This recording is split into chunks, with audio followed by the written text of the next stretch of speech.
While swimming, a woman discovered a $100 bill floating on the water's surface. Despite her confusion, she pocketed the cash. Soon after, she noticed more bills scattered across the lake, leading to several backpacks at the far end. This discovery thrilled Sarah beyond belief. With this much money, she'd never have to work again. But she quickly sobered up, realizing that getting all these bags out would be no easy task. To avoid sharing the windfall with her companions, she hurried to find a kayak, planning to transport the money by water. However, before she could even push the kayak into the water, she took a nasty spill. Her companion Sean heard the commotion and rushed over to help. Sarah knew she couldn't possibly carry all this money alone, so she pulled Sean aside and showed him the cash. Sean exclaimed in amazement, "You and your boyfriend are about to strike it rich." Sarah immediately shot back, "No, we're about to strike it rich." Though Sarah wanted to ditch her boyfriend, Sean felt uncomfortable with the idea. After all, the guy was his good buddy too. But Sarah silenced him forcefully, explaining that the two of them could split a bigger share. As long as Sean kept his mouth shut, she'd even offer herself as part of the deal. Sean eventually caved. Just as they were sealing their agreement, Sarah's boyfriend appeared, startling them both. To ease the awkwardness, Sarah quickly changed the subject and casually mentioned finding the money. After counting it all up, a staggering $8 million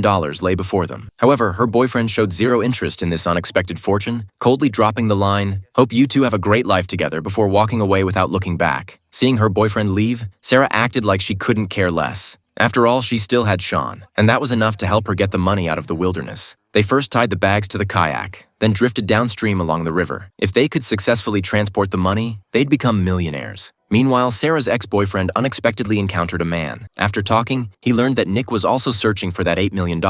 It turned out that Nick was a pilot who had gotten greedy while transporting the cash. He threw the money out of the plane, then jumped with a parachute to escape, creating the illusion of a plane crash to cover his tracks. The man was stunned by this revelation. What a small world it was. On the other side, Sarah and Sean had just reached shore when they discovered they'd lost one of the money bags. Sarah was furious, cursing Sean as completely useless. Left with no choice, Sarah called her boyfriend. Since he was an excellent swimmer, she wanted him to help search for the missing bag. Little did she know that her boyfriend was currently with the money's rightful owner. Her boyfriend's panicked expression quickly caught Nick's attention.